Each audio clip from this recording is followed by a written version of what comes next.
कभी सोचा है कि भारत में एक राज्य ऐसा भी है जो अगर अपने आप में एक देश होता तो दुनिया का 5वां सबसे ज्यादा आबादी वाला देश कहलाता।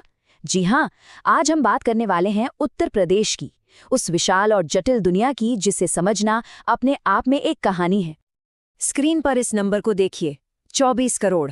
ये सिर्फ एक आंकड़ा नहीं है, ये उत्तर प्रदेश की विशाल मानवीय शक्ति की पहचान है, जो इसे भारत के भविष्य का एक बहुत ही अहम खिलाड़ी बना देता है। मतलब इसको ऐसे समझिए कि पूरी दुनिया में सिर्फ 4 ही देश ऐसे हैं जिनकी आबादी उत्तर प्रदेश से ज्यादा है, और इतनी बड़ी आबादी का मतलब है जबरदस्त राजनीतिक ताकत। यहाँ के चुनाव पूरे देश की राजनीति का रुख तय कर सकते हैं। तो आखिर क्या है इस राष्ट्र के भीतर राष्ट्र में? चलिए आज उत्तर प्रदेश की परतों को खोलते हैं, जिसे हम सब प्यार से यूपी कहते हैं, और इसकी शुरुआत करते हैं इसकी राजधानी लखनऊ से। बात सिर्फ लोगों की नहीं है, यहाँ की जमीन भी बहुत विशाल है। 2,40,000 वर्ग किलोमीटर से ज्यादा का एरिया, ये लगभग यूनाइटेड किंगडम जितना बड़ा है। साइज के हिसाब से देखें तो ये भारत का चौथा सबसे बड़ा राज्य है। लेकिन सवाल ये है कि जिस उत्तर प्रदेश को हम आज जानते हैं, क्या वो हमेशा से ऐसा ही था? नहीं, इसकी पहचान तो सदियों में बनी है। चलिए जरा इतिहास में झांक कर देखते हैं कि इसका नाम और इसका रूप कैसे बदला। देखिए, इसके नाम बदलने का सफर ही अपने आप में एक कहानी है।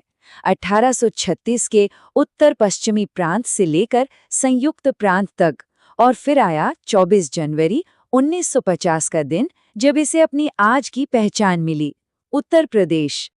नाम के साथ साथ सत्ता का केंद्र यानी राजधानी भी बदलती रही। ये सफर शुरू हुआ मुगलों के दौर के आगरा से, फिर पहुंचा रणनीतिक रूप से अहम प्रयागराज, और आखिर में राजधानी बनी नज़ाकत और तहजीब का शहर लखनऊ, जो आज भी इसकी राजधानी है। चलिए इतिहास से निकलकर अब जरा यहाँ के भूगोल पर नजर डालते हैं, क्योंकि यहाँ की सीमाओं और जिलों में कुछ बहुत ही दिलचस्प और अनोखी बातें छुपी हुई हैं। जरा उत्तर प्रदेश के नक्शे को अपने दिमाग में लाइए। इसके सबसे उत्तरी कोने पर है सहारनपुर, तो दक्षिणी सिरे पर सोनभद्र, पूर्व में बलिया से लेकर पश्चिम में शामली तक। ये 4 कोने मिलकर इस राज्य के विशाल फैलाव को दिखाते हैं। और इस विशालता के भीतर भी देखिए कितनी विविधता है। एक तरफ है सबसे बड़ा जिला लखीमपुर खीरी, और दूसरी तरफ सबसे छोटा हापुड़। इन दोनों के बीच सिर्फ जमीन का फासला नहीं है, बल्कि संस्कृतियों, रहन सहन और अर्थव्यवस्थाओं का भी एक बड़ा कैनवस फैला हुआ है। अब एक मजेदार सवाल, क्या भारत में कोई ऐसा जिला हो सकता है जिसकी सीमा 1, 2 या 3 नहीं, बल्कि पूरे 4 राज्यों से लगती हो? सोचिए जरा। और जवाब है सोनभद्र। जी हाँ, पूरे भारत में ये इकलौता ऐसा जिला है जो 4 राज्यों मध्य प्रदेश, छत्तीसगढ़, झारखंड और बिहार को छूता है। ये चीज इसे व्यापार और संस्कृति का एक अनोखा चौराहा बना देती है। तो भूगोल तो देख लिया, अब बात करते हैं उन लोगों की जो यहाँ रहते हैं, और उस राजनीतिक ताकत की जो इस राज्य को बेहद खास बनाती है। इतने बड़े राज्य और इतनी बड़ी आबादी को चलाने के लिए उत्तर प्रदेश को 75 जिलों में बांटा गया है। सोचिए, दुनिया के कई छोटे देशों में भी इतने जिले नहीं होते। ये दिखाता है कि यहाँ शासन चलाना कितना बड़ा और जटिल काम है। और यहीं पर यूपी की असली ताकत सामने आती है। लोकसभा में 80 सीटें, भारत के किसी भी राज्य से सबसे ज्यादा। एक मशहूर कहावत है ना कि दिल्ली का रास्ता लखनऊ से होकर जाता है, वो इसीलिए है। यहाँ की जीत हार पूरे देश की सरकार बना या बिगाड़ सकती है। 2011 की जनगणना के हिसाब से आबादी थी करीब 20 करोड़। आज ये आंकड़ा 24 करोड़ के पास पहुंच चुका है। जाहिर है, इतनी तेजी से बढ़ती आबादी का मतलब है संसाधनों, नौकरियों और इंफ्रास्ट्रक्चर पर जबरदस्त दबाव, और यही इस राज्य की सबसे बड़ी चुनौतियों में से एक है। चलिए अब आखिर में उत्तर प्रदेश की सांस्कृतिक पहचान को समझते हैं, और इसका सबसे अच्छा तरीका है इसके शहरों के मशहूर उपनामों को जानना। हर नाम एक कहानी कहता है। सबसे पहले प्रयागराज, जिसे कहते हैं संगम नगरी। यहाँ 3 पवित्र नदियों का मिलन होता है, लेकिन ये सिर्फ नदियों का संगम नहीं, बल्कि करोड़ों लोगों की आस्था का भी महासंगम है। फिर आता है लखनऊ, नवाबों का शहर। यहाँ की तहजीब, यहाँ की मेहमान नवाजी, यहाँ का शाही अंदाज सब कुछ आज भी उस नवाबी दौर की याद दिलाता है। कानपुर को उत्तर भारत का मैनचेस्टर कहा जाता है। ये नाम इसकी औद्योगिक ताकत को दिखाता है। अपने चमड़े और कपड़ा उद्योग के लिए ये शहर आज भी एक बड़ा केंद्र बना हुआ है। और ये है जौनपुर, जिसे कभी शिराज़-ए-हिंद यानी भारत का शिराज कहते थे।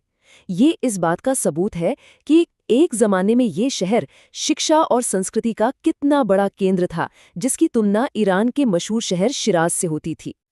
और हम फिर से लौटते हैं सोनभद्र पर। अपनी खास भौगोलिक स्थिति के अलावा यहाँ इतने पावर प्लांट्स और प्राकृतिक संसाधन हैं कि इसे भारत की ऊर्जा राजधानी का भी दर्जा मिला हुआ है। तो इतनी बड़ी आबादी, इतनी राजनीतिक ताकत और इतनी गहरी सांस्कृतिक विरासत, सवाल वही है, मतलब इसके सिंबल्स और इसकी जियोग्राफी कैसी है। देखिए, हर स्टेट के अपने ऑफिशियल सिंबल्स होते हैं। उत्तर प्रदेश के भी हैं। स्टेट एनिमल है बारहसिंघा, स्टेट बर्ड है सारस क्रेन, पेड़ है अशोक का, फूल है पलाश और स्टेट स्पोर्ट है हॉकी। ये सिर्फ नाम नहीं है, ये इस प्रदेश की नेचुरल हेरिटेज को दिखाते हैं।